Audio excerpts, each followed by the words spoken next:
Depuis la nuit des temps, des femmes tracent des voies. Des voies inspirantes, surprenantes, que nous pourrions emprunter même juste le temps d'un pas de côté. Depuis la nuit des temps, des femmes pensent, créent, brisent les entraves, défient l'impossible et s'inventent une destinée. Elles sont notre précieux héritage, mais nous les connaissons si peu. Dans ce podcast, nous vous proposons de marcher dans leurs pas. Ensemble, on va conjuguer l'histoire au féminin pour s'enrichir et pour déployer nos ailes. Dans chaque épisode, notre invitée nous parle de 2 femmes qui ont transformé sa vie. Nous sommes Alexandra et Caroline. Bienvenue dans Donne-moi des ailes. Aujourd'hui, nous recevons Anne Guéquier. Donne-moi des ailes. E-2-L-E-S. Bonjour Anne Guéquier et bienvenue dans Donne-moi des ailes. Bonjour à toutes les deux. Pour des millions d'auditrices et d'auditeurs, votre nom rime avec Métamorphose, le podcast qui éveille la conscience. Une aventure très inspirante que vous avez lancée en 2019. Mais avant Métamorphose, vous aviez déjà une vie bien remplie et super engagée. On a dû s'accrocher pour vous suivre. Diplômée d'une école de commerce et titulaire d'un master en droit des affaires européen, vous avez travaillé comme directrice marketing pour de grands groupes. Vous avez co-organisé le Parlement des entrepreneurs d'avenir à l'Opéra Comique, été chroniqueuse pour la télé et administratrice de Nature et Découverte.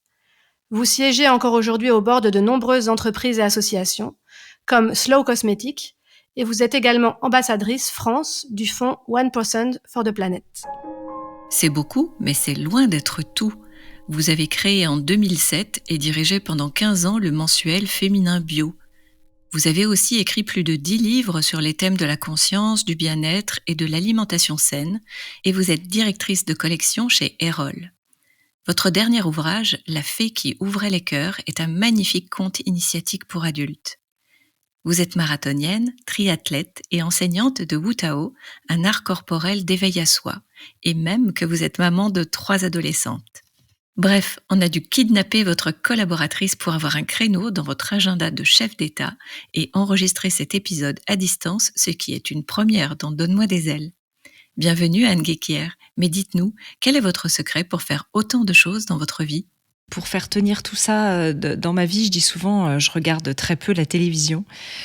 Alors je sais pas comment je fais, je pense que je suis bien aidée à la maison, d'une part, et puis d'autre part, j'ai beaucoup d'énergie. Je crois que je suis née avec un curseur assez plein. Quand on voit une espèce de jauge avec le niveau d'énergie des personnes, je pense que le mien, quand même, mon niveau d'énergie doit être assez élevé. Je le crois maintenant, avec le recul. Alors aujourd'hui, vous avez souhaité nous présenter 2 femmes qui vous inspirent, Marie-Madeleine et Sadako Sasaki.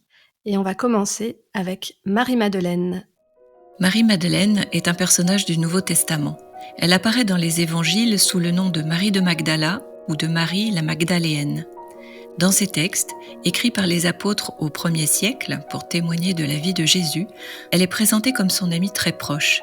Son nom y est d'ailleurs mentionné plus que celui de la plupart des apôtres.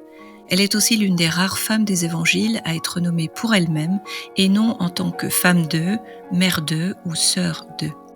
Elle est celle qui accompagne avec courage Jésus dans son calvaire et surtout, elle est celle qui a le privilège de le voir la première apparaître après sa mort.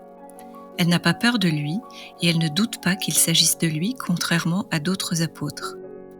Voici la version officielle, c'est-à-dire celle des évangiles canoniques qui ont été retenus comme authentiques lors du concile de Laodicée en 363. Mais d'autres sources, comme les évangiles apocryphes de Marie-Madeleine ou de Philippe, par exemple, exposent qu'elle a joué un rôle important dans l'origine du christianisme en tant qu'initiée privilégiée de Jésus et détentrice de connaissances qu'il n'aurait transmises qu'à elle. Il est dit qu'elle serait l'apôtre des apôtres et la compagne de Jésus. L'évangile de Marie pose d'ailleurs clairement le débat qui émerge au sein des apôtres. Qui suivre en tant que guide ? Pierre ou Marie ?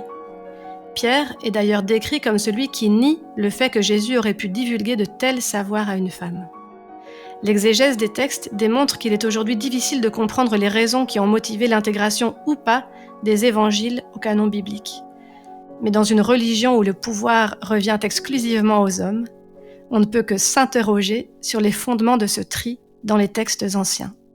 Ce qui est sûr, c'est que le personnage de Marie-Madeleine a enflammé les imaginaires en littérature, peinture et au cinéma. Pour une partie des spécialistes du christianisme, elle reste pourtant largement incomprise. Alors on va tenter d'y voir plus clair avec vous, chère Anne. Alors Anne Keker, pourquoi avoir choisi de nous parler de Marie-Madeleine aujourd'hui ? Alors c'est vrai que Marie-Madeleine, pour moi qui suis chrétienne, on pourrait dire qu'elle est la première en fait en chemin d'une certaine manière.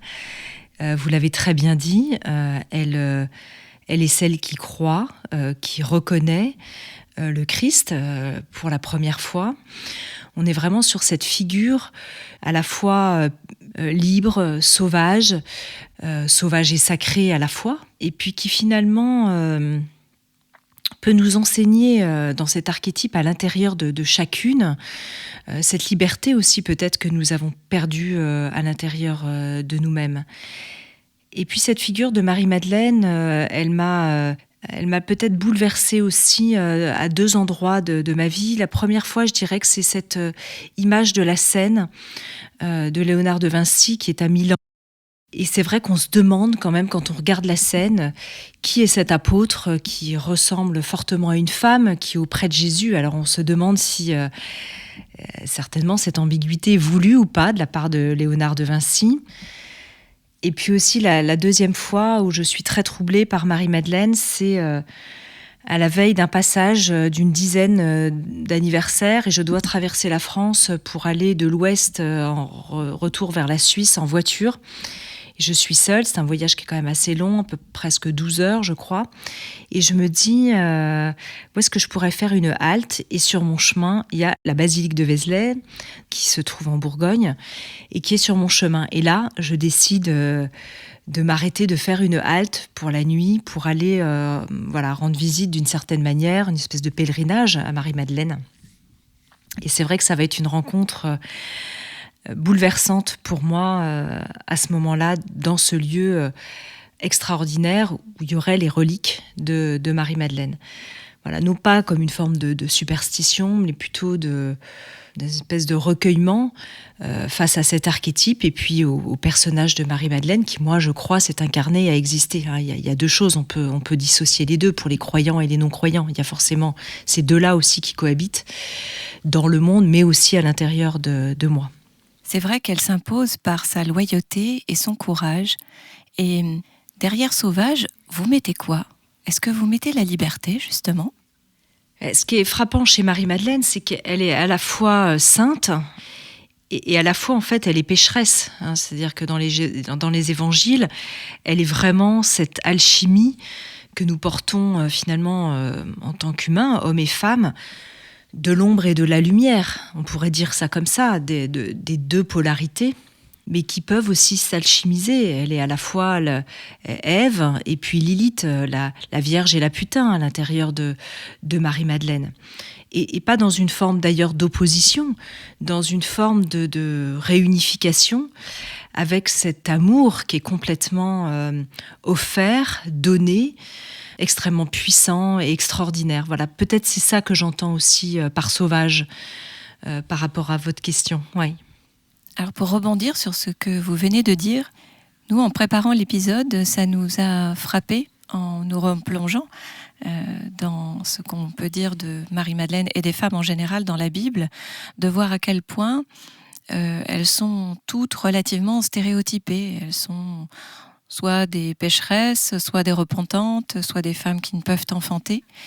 Et de voir que même elle, malgré toute la richesse de son personnage, elle peut être aussi enfermée dans ce stéréotype qui oscille entre la pécheresse et la sainte. Qu'est-ce que vous en pensez ? Elle est l'union de tous ces archétypes qu'on voit dans des extrêmes, puisqu'en fait elle unit ces polarités. Et donc pour moi, elle transcende complètement à travers la réunification de ces polarités qu'on voit soit dans l'un, comme vous l'avez très bien dit, soit dans l'autre. Et on n'échappe pas aux stéréotypes. Et pour moi, Marie-Madeleine, elle est vraiment dans cette forme de transcendance, de l'initiatrice qui est cette figure archétypale au-delà en fait de ces extrêmes. Et en cela, elle est l'initiatrice qui nous montre que Qu'est-ce qu'être une putain? Qu'est-ce qu'être une courtisane? Ces femmes qui sont parfois mal vues, stéréotypées, mises de côté. Et encore maintenant, c'est peut-être un peu différent, mais on imagine à une autre époque. Et ça nous a aussi frappé à la lecture de l'Évangile de Marie, enfin de ce qu'il en reste, de constater et de découvrir que Jésus lui aurait proposé une initiation et lui aurait transmis des savoirs. Et que, de fait, une femme ait été aussi, finalement, parmi les apôtres, détentrice d'un savoir que Jésus lui a transmis et qu'elle pouvait elle-même, à son tour, transmettre. Et qu'est-ce que ça change, ça, que Jésus ait pu transférer et transmettre son savoir à une femme, selon vous? C'est vrai que cette question de la transmission éventuellement du Christ est une question avec des réponses qui appartiennent peut-être à chacun. On ne peut pas trop juger en fait la manière dont ça a été fait, et puis il faut le voir aussi à l'aune de notre histoire, du patriarcat, évidemment, vous le rappeliez, et c'est difficile de répondre aujourd'hui pour une époque qui n'était pas la nôtre, de comment ça s'est fait à une certaine époque.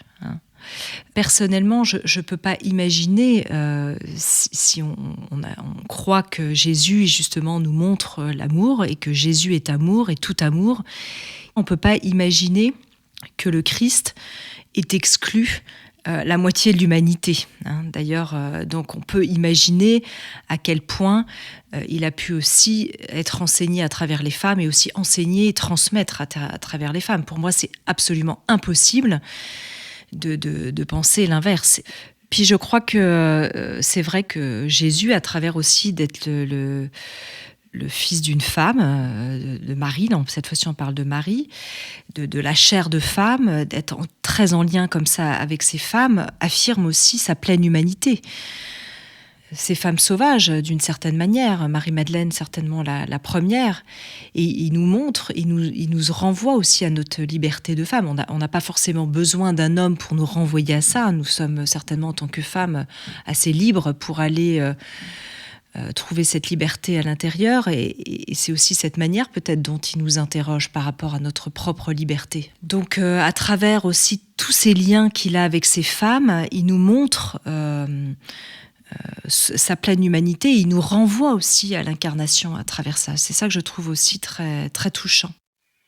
Oui, et justement, selon les travaux de Jean-Yves Leloup, Marie-Madeleine représente l'archétype du féminin dans toutes ses dimensions, amoureuse et mystique, vous l'avez dit, femme initiée, libre de ses désirs. Pourquoi cette liberté fait-elle encore si peur aujourd'hui? Un jour, j'avais discuté justement avec un prêtre qui m'avait dit la femme détient un grand pouvoir, elle détient le pouvoir de la vie. Alors évidemment, avec l'homme, mais ensuite elle est la gardienne de la vie. Et finalement, elle possède une énorme puissance, certainement beaucoup plus grande finalement que l'homme, que le masculin, à travers le fait de pouvoir donner la vie qui s'incarne à travers elle. Et c'est vrai que cette puissance qui lui est donnée, elle fait peur évidemment aux hommes, au masculin, au patriarcat, inconsciemment. Et ensuite, la femme aussi peut-être a peur de cette puissance-là qui s'incarne à travers elle, dans notre inconscient collectif. C'est vrai, quand on donne vie en tant que femme, on voit bien que ça se fait à travers nous, mais on ne fait rien pour que ça se fasse.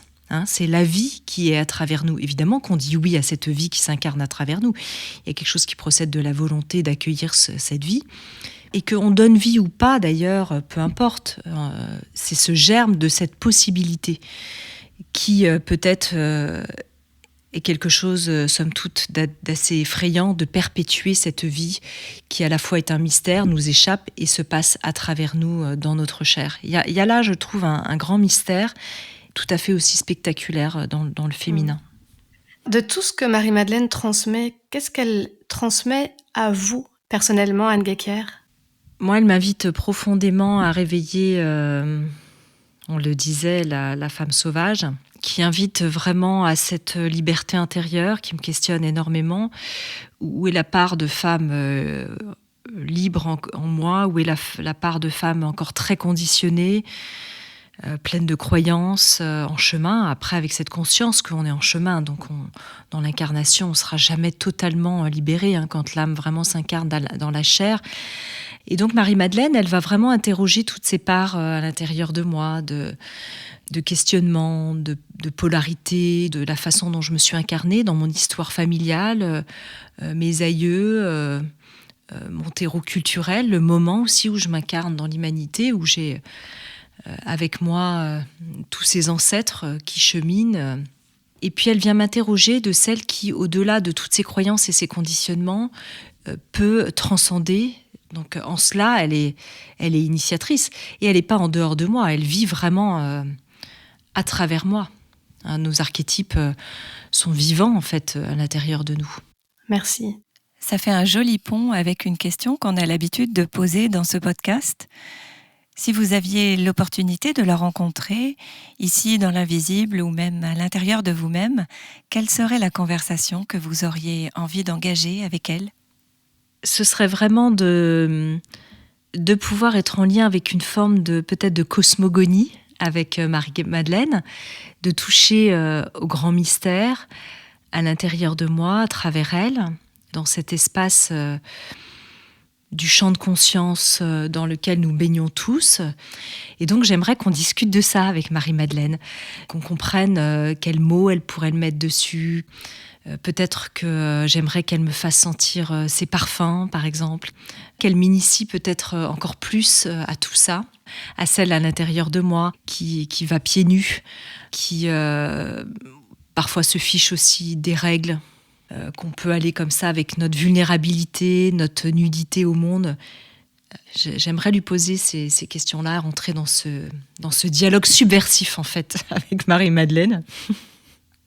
Et vous qui êtes une femme tellement engagée, si on imagine Marie-Madeleine aujourd'hui au-delà de sa présence en nous, qui serait-elle ? Quelle cause pourrait-elle défendre ? Je crois que ce qu'elle nous montre, c'est cet amour qu'elle va apporter à l'humanité, en fait, tout entière, hommes et femmes. Parce qu'elle se l'apporte certainement aussi à elle-même. Moi, ça me touche beaucoup.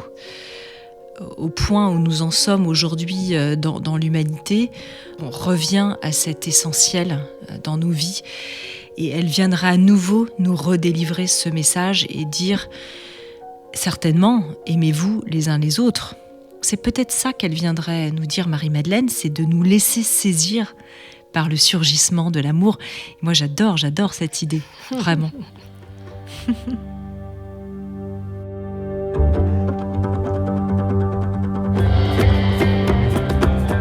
reçu le soutien.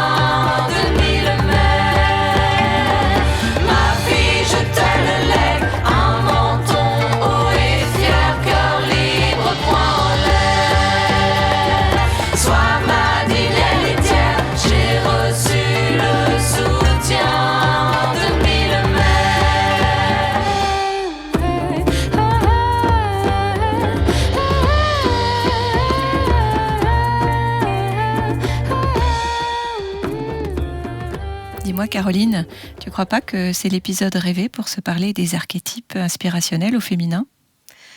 Oui, c'est vrai, parce que les figures choisies par Anne Gecker s'y prêtent bien.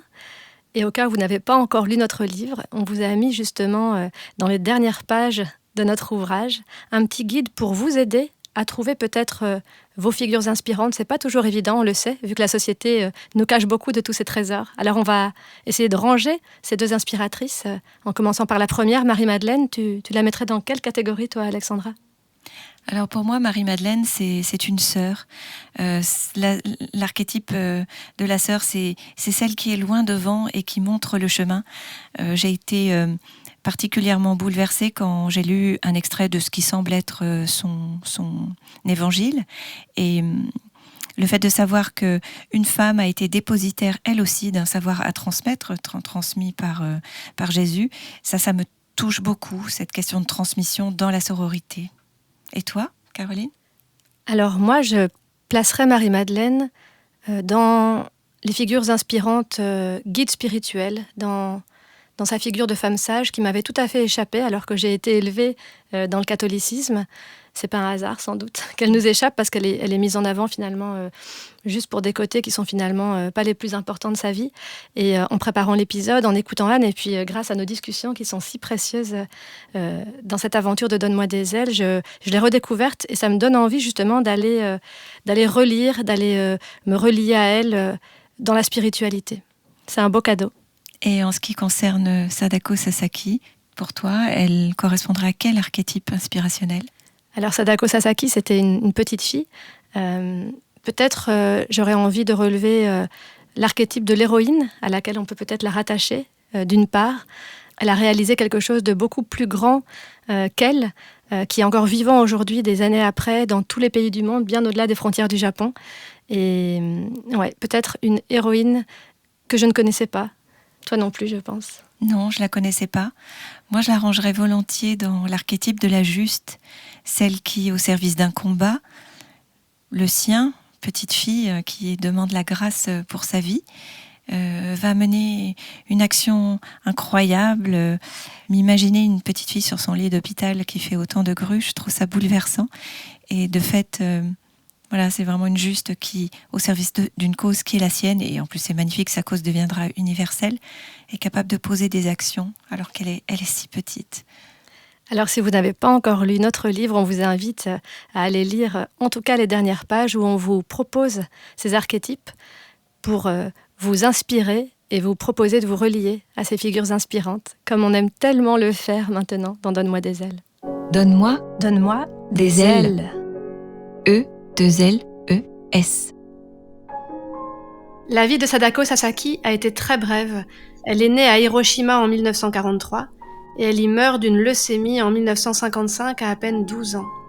Son courage et son altruisme ont fait d'elle une héroïne au Japon et une icône de la paix dans le monde entier. Quand elle a 2 ans et demi seulement, la bombe atomique explose à 1,5 km de chez elle et souffle sa maison. Elle et sa famille survivent miraculeusement. Ils s'enfuient vers la rivière, pieds nus sous une poussière noire radioactive. Puis, un camion militaire les emmène dans une ville voisine. Dans les mois qui suivent, ses parents se sentent fatigués, malades, mais récupèrent. Les enfants se portent bien eux aussi, même s'ils souffrent de la faim.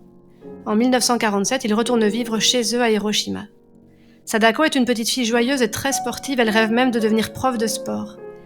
Mais en janvier 1955, on lui diagnostique une leucémie lymphoïde, incurable à l'époque. L'équipe médicale annonce à ses parents qu'il ne reste que quelques mois à vivre à leur petite fille, mais elle n'est pas mise au courant. Sadako entre à l'hôpital en février et subit sans se plaindre des traitements douloureux. Elle s'inquiète du coût des traitements car la situation financière de ses parents est précaire. Fin juillet, son père lui raconte la légende des grues selon laquelle quiconque confectionne 1000 grues en origami verra son vœu exaucé. Dès le lendemain, elle en fabrique à partir de carrés découpés dans des emballages de cadeaux ou de médicaments récupérés à l'hôpital. Elle veut guérir, retourner à l'école et vivre avec sa famille. Selon les sources, elle aurait fabriqué entre 650 et 1300 grues en origami. Après sa mort, toutes les écoles d'Hiroshima créent un mouvement appelé Hiroshima Children and Student Council for the Creation of Peace pour rendre hommage aux enfants victimes de la guerre. En 2009, son frère crée l'association Sadako Legacy. Un monument est érigé en sa mémoire et tous les ans, des enfants du monde entier plient des grues et les envoient à Hiroshima où elles sont disposées autour de la statue. Plusieurs de ces grues se trouvent dans des lieux symboliques comme le mémorial du 11 septembre à New York, le musée de la paix en Autriche ou encore dans l'ancien hangar qui abritait Enola Gay, le bombardier qui a largué la bombe atomique sur Hiroshima. Grâce à Sadako, la grue en papier est devenue un symbole international de la paix.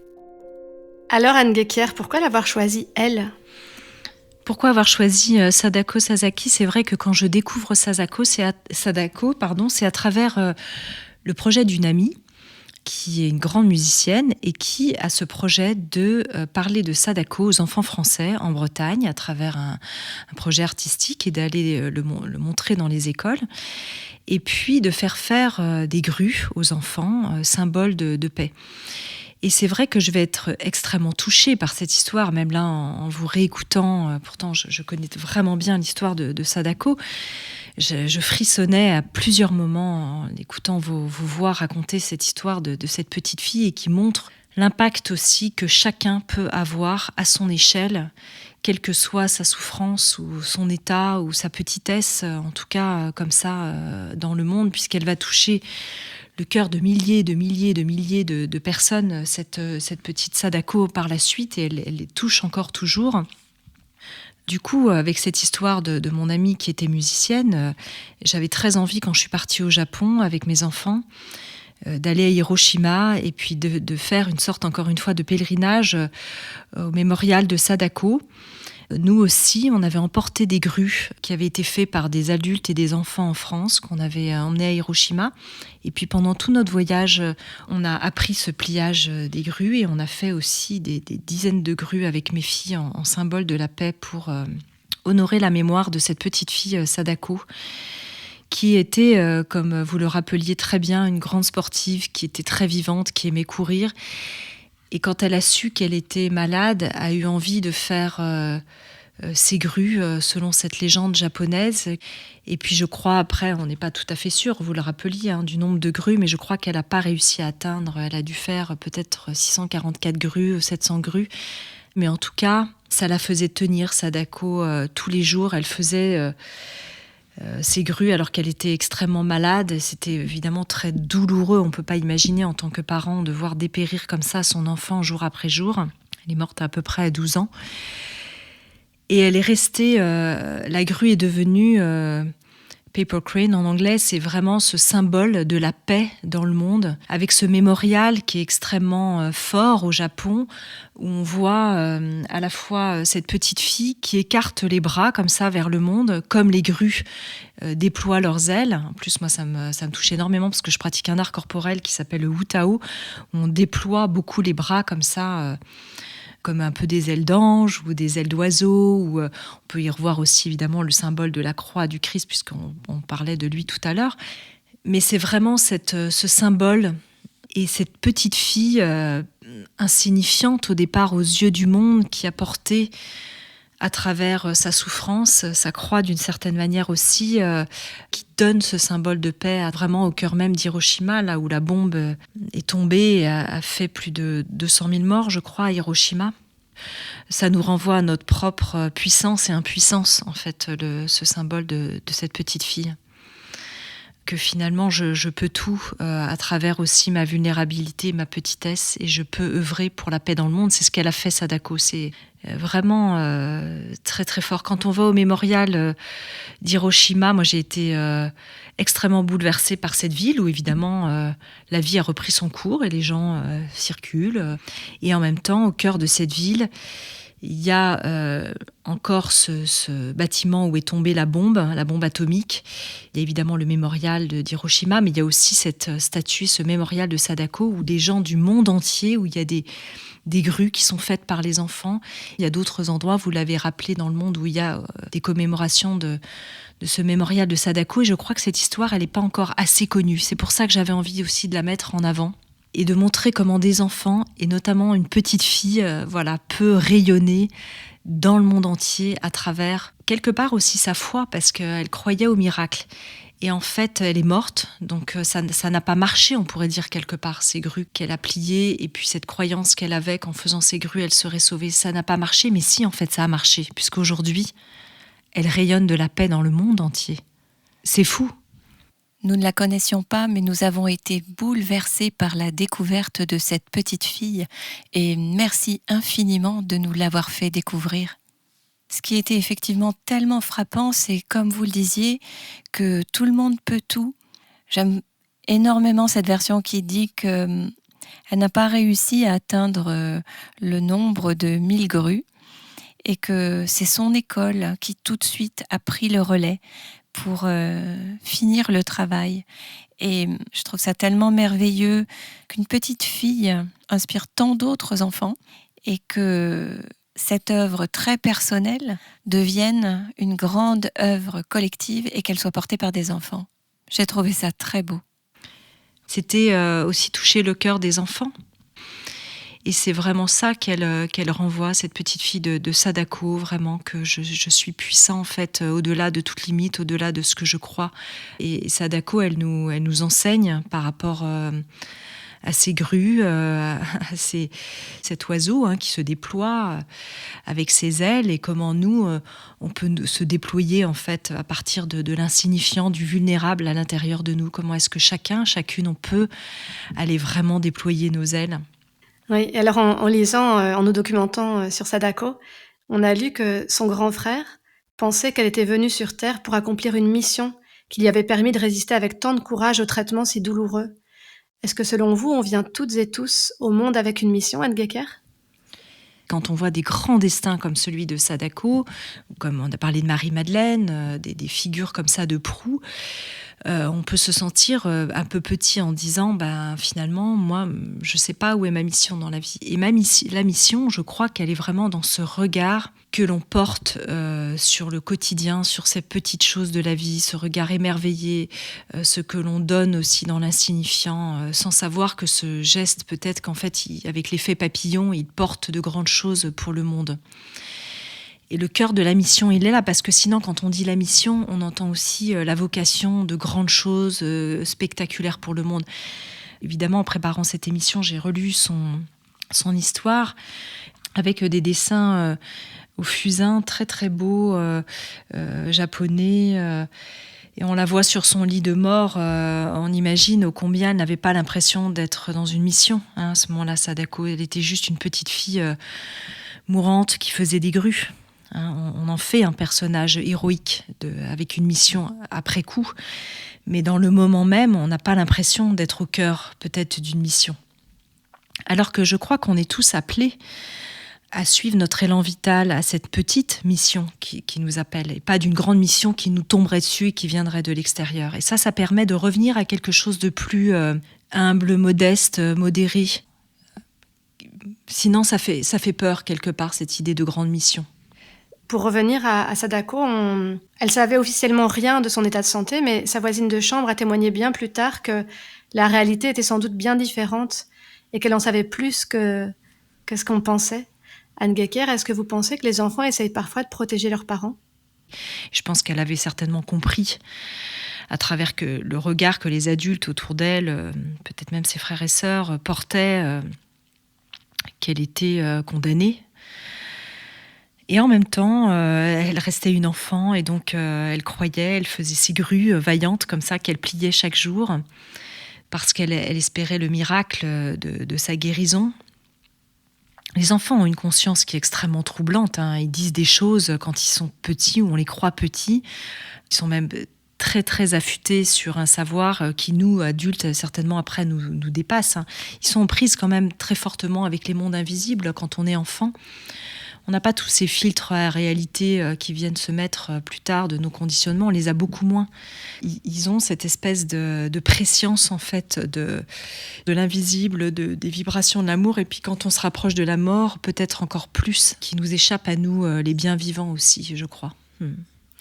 Et si vous aviez l'opportunité de la rencontrer, qu'est-ce que vous lui diriez ?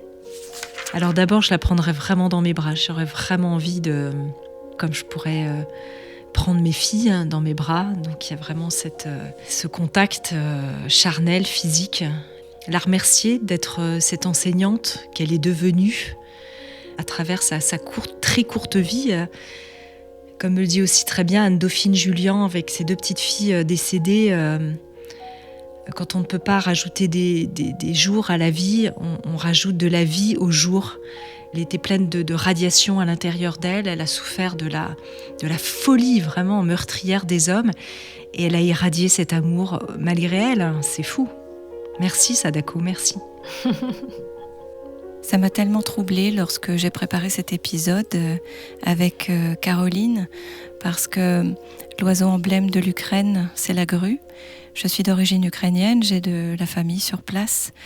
Et votre choix d'inviter m'a vraiment envoyé comme un message d'espoir. Et voilà ce que je leur souhaite, surtout aux enfants d'Ukraine, de connaître la paix bientôt. Ouais, je ne savais pas. Elle nous rejoint à travers ce symbole. C'est fou quand même, comme l'histoire nous remet ces symboles de paix comme ça sur le chemin à travers cette actualité brûlante. Merci, j'ignorais aussi. Ça a fait un lien pour vous dans ce sens-là et puis pour moi dans l'autre sens du coup. Merci. Anne Gecker, merci de nous avoir donné des ailes aujourd'hui. Vous pouvez retrouver les biographies détaillées de Sadako Sasaki et de Marie-Madeleine sur notre site internet donne-moi-des-ailes.com.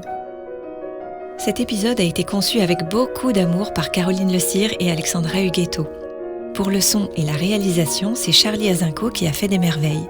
Aidez-nous à faire rayonner les femmes en partageant cet épisode et en lui donnant plein d'étoiles. Quant à vous, quelle inspiratrice vous a donné des ailes ? Partagez votre expérience sur les comptes Facebook ou Instagram du podcast. Nous avons hâte de la découvrir. Et surtout, n'oubliez pas que vous êtes vous aussi une source d'inspiration. Le monde a plus que jamais besoin de votre lumière.